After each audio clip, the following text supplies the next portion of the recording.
تو دوستو جہنم سے ڈرنے کے بجائے یار کی ناراضگی کا خوف تمہارے دل میں ہونا چاہیے۔ موت اسی چیز کا نام ہے جب یار چہرہ پھیر لے، ورنہ اگر یار راضی ہے تو موت کچھ بھی نہیں، موت تمہارا کچھ بھی بگاڑ نہیں سکتا۔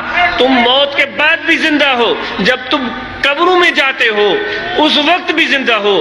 مرنا سے اگئی موا سے مری تھن نمات، جو عشق کے خنجر سے جن کو قتل کر دیا گیا ہے، محبت کی تلوار سے جن کو ریزہ ریزہ کر دیا گیا ہے، جو دیدار الہی کے متلاشی اور طالبان ہیں، ان کو اب یہ موت ان کا بال بیکا نہیں کر سکتا۔ کشتگانے خنجر تسلیم را ہر زمان از غیب جانے دیگر است، جو تسلیم اور رضا کا مقام پا لیتے ہیں۔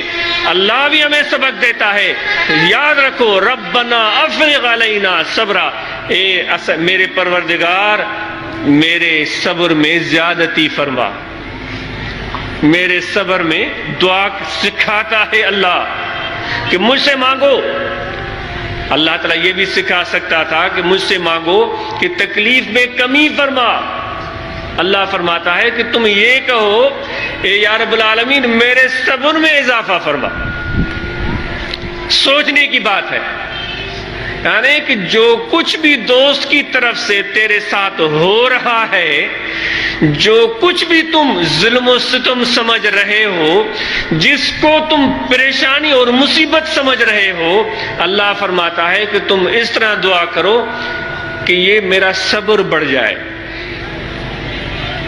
یعنی کہ جو تکلیف اور مشقت تمہیں مل رہی ہے، اللہ فرماتا ہے اس میں میں تیری بھلائی سمجھتا ہوں۔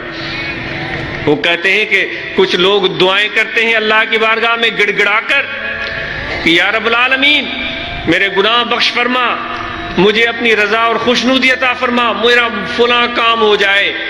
تو ان کی دعاؤں کو مہینے گزر جاتے ہیں، دعا قبول نہیں ہوتی۔ وہ دعائیں فرشتے بھی لے جاتے ہیں اللہ کی بارگاہ میں، نمازیں فرشتے لے جاتے ہیں اللہ تعالیٰ کی بارگاہ میں۔ کچھ لوگوں کی نمازوں کو سبقت کے ساتھ، شوق کے ساتھ، محبت کے ساتھ فرشتے لے جاتے ہیں، اور کچھ نمازوں کو زمین پر ہی چھوڑ دیتے ہیں۔ وہ محض اس لیے قبولیت سے محروم ہو جاتی ہیں کہ ان میں وہ مزہ عبدیت نہیں ہوتا، احساس تعبدیت ان میں نہیں ہوتا۔ ان کے سر جھکتے ہیں، دل ان کے نہیں جھکتے، تو وہ نمازیں اللہ کی بارگاہ میں قبول نہیں ہوتی۔ تو اس لیے رومی فرماتا ہے طوب مسجد می روی بہر سجود، سر بجنبد دل نہ جنبد اینچ سود۔ مسجد میں جانے والے سنبھال کر سجدہ کرنا، ایسے نہ ہو کہ تمہارا سر تو جھکے لیکن تمہارا دل نہ جھکے، تو ایسی عبادت کا کیا فائدہ؟ تو وہ نمازیں جن میں تعبدیت، اخلاص اور اپنی انکساری، عاجزی، محبت اور نور معرفت نہیں ہوتا، وہ نمازیں بھی اللہ کی بارگاہ میں نہیں پہنچائی جاتی۔ تو وہ دعائیں بھی فرشتے بھی لے جاتے ہیں، اللہ ان کو ایسے ہی شرف قبولیت بھی عطا فرماتا ہے۔ تو فرشتے عرض کرتے ہیں یا رب العالمین یہ تیرا بندہ اتنے مہینوں سے دعا میں لگا ہوا ہے، اس کی دعا قبول نہیں ہو رہی ہے، یا رب العالمین اس پر عنایت ہو جائے، اس کی دعا قبول کر دی جائے۔ اللہ تعالیٰ فرماتا ہے اے میرے فرشتوں، یہ بندہ جس طرح گڑ گڑا کر دعا کر رہا ہے، جس طرح التجائیں کر رہا ہے، جس طرح عاجزی کر رہا ہے، محبت کا اظہار کر رہا ہے، یہ انداز مجھے بڑا پیارا لگتا ہے۔ اس لیے اگر میں نے اس کی دعا قبول کی، اس کا کام ہو جائے گا، یہ گڑ گڑانا چھوڑ دے گا، رونا چھوڑ دے گا، اس طرح التجائیں کرنا چھوڑ دے گا، تو پھر یہ جو اس کی ادا ہے یہ مجھے پیاری لگتی ہے، اس لیے میں اس کا کام جلدی نہیں کر رہا ہوں کہ یہ اسی طرح میرے در پر بیٹھا رہے۔ دوست بتاؤ، اگر یار کے در پر ہم پڑے رہیں اور وہ گڑ گڑانا رونا اس کو پسند آ جائے تو اور ہمیں کیا چاہیے؟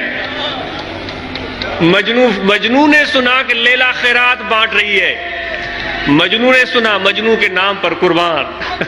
محبت اور عشق کوئی مجنو سے سیکھے،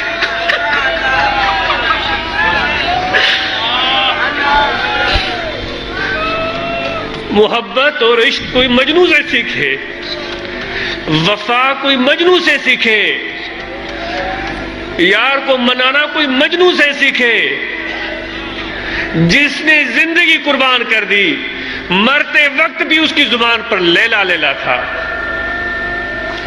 لوگ اسے پوچھتے تھے کہ کس طرف جانا ہے، وہ کہتا تھا لیلا۔ کیا کھانا ہے، کہتا تھا لیلا۔ سونا ہے، وہ کہتا تھا لیلا۔ تمہیں اور کیا چاہیے، وہ کہتا تھا لیلا۔ کہتے ہیں قیامت کے دن، صوفی فرماتے ہیں، عاشق فرماتے ہیں، قیامت کے دن اللہ تعالیٰ مجنوں کو بلائے گا اپنی دربار میں۔ وہ اس عالم میں آئے گا کہ اس کے پھٹے پرانے کپڑے، گریبان، چاک، بال بکھرے ہوئے، اس کے بالوں میں مٹی پڑی ہوئی ہے، داڑھی بڑھی ہوئی ہے، بڑا خستہ حال میں روتا اٹھتا گرتا پڑتا دربار میں آئے گا۔ تو اللہ فرمائے گا اپنے دوستوں سے، دیکھو اس عاشق کو، دیکھو اس عاشق کو جس نے ایک لیلا سے پیار کیا تھا، ایسی وفا نبھائی ہے، دنیا میں بھی اس کو لیلا یاد تھی، قبر میں بھی اس کو لیلا یاد ہے، اب حشر میں سب نظارے دیکھ رہا ہے، پھر بھی اس کو لیلا یاد ہے۔ اے مجھ سے محبت کرنے والے، تم خود بتاؤ کیا تمہارا پیار اس طرح تھا مجھ سے جس طرح مجنوں کا لیلا سے پیار ہے؟ کیا تمہارا ایسا پیار تھا مجھ سے جتنا مجنوں سے لیلا کا پیار ہے کہ حشر میں بھی وہ لیلا لیلا پکار رہا ہے؟ یکے پرسید از مجنون غمگین، ز لیلا تو چمی خواہی اے مسکین، بخاک افتاد مجنوں نگو سار، بدو گفتہ بگو لیلا دکھتا۔ مجنوں سے کسی نے پوچھا تھا کہ لیلا سے کیا چاہتا ہے؟ اتنے عالم، اتنے عاقل، ہوشیار، حسین، جمیل، لیلا سے کیا چاہتا ہے؟ لیلا کا نام سننا تھا، مجنوں بے ہوش ہو گیا۔ جب وہ ہوش میں آیا تو اس کو سامنے کھڑے ہوئے دیکھ کر کس نے کہا، کیا تو نے نام لیا تھا؟ میرا دل جو تھا وہ خوشی مسرت سے لبریز ہو گیا تھا، میں اس مسرت کو برداشت نہیں کر سکا، میں بے ہوش ہو گیا، بتاؤ وہ کیا نام تھا؟ وہ پھر کہتا ہے کہ بھائی لیلا سے کیا چاہتے ہو؟ تو از من چند مانا جوئے باشی، ترائی بس کے لیلا گوئے باشی۔ مجھ سے پوچھتے ہو کہ لیلا میں کیا ہے؟ میں تمہیں کہتا ہوں کہ لیلا کا نام محبت سے لے کر تو دیکھو۔ ہمارے سندھ کی مشہور داستان ہے جس کو ہمارے حضور مراقبے میں بھی پڑھتے تھے، تقریر میں بیان کرتے تھے کہ وہ سسوی ایک عورت تھی جو ٹٹا کی رہنے والی، اس کی محبت ہو گئی بلوچ قوم کے ایک شخص پنو سے جو سردار کا بیٹا تھا، بلوچستان سے آیا تھا۔ اس کی شادی بھی ہوئی لیکن اس کے بھائی آ گئے، وہ عطر فروش تھا، وہ عطر بیچنے آیا تھا سندھ، اس کے بھائی آئے، اس کو پکڑ کر لے گئے، سسی کو چھوڑ دیا۔ وہ حضرت بٹائی رحمۃ اللہ علیہ فرماتے ہیں کہ وہ بیچاری ایک کمزور عورت اتنی محبت میں پکی اور سچی تھی کہ اپنے اس شوہر کی تلاش میں جس سے اس کی محبت تھی گھر سے نکل پڑی۔ جبلوں کی پرواہ نہیں، درندوں کی پرواہ نہیں، وہ چلتے چلتے چلتے سندھ سے گزرتے ہوئے، بٹائی صاحب تو ان پیچروں سے گزرے تھے، وہ جا کر کہیں دور بلوچستان کے علاقے میں پہنچ گئی تھی۔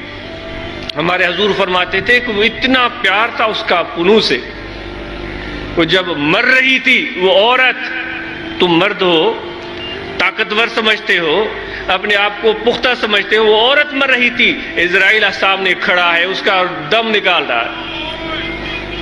ہمارے حضور فرماتے تھے، اچھے اسرائیل ستی جاگائی سسی تی ڈوڑائے دلیل تپن مانو موکلیو۔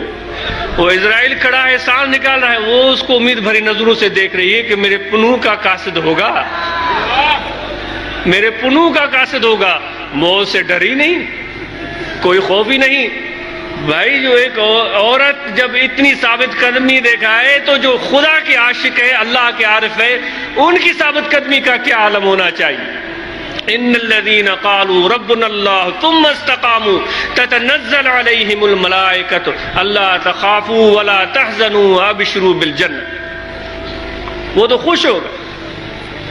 الموت جسر یسر المحب الى المحبوب، موت ایک پل ہے جو عاشق کو محبوب سے ملانے کا ایک ذریعہ ہے اور کچھ بھی نہیں۔ لیکن جو دنیا کے متوالے ہیں، جو دنیا کے شائق ہیں، وہ موت سے ڈرتے ہیں۔ جو اللہ سے پیار کرتے ہیں، اللہ سے محبت کرتے ہیں، والذین آمنوا اشد حبا للہ، وہ موت سے نہیں ڈرتے۔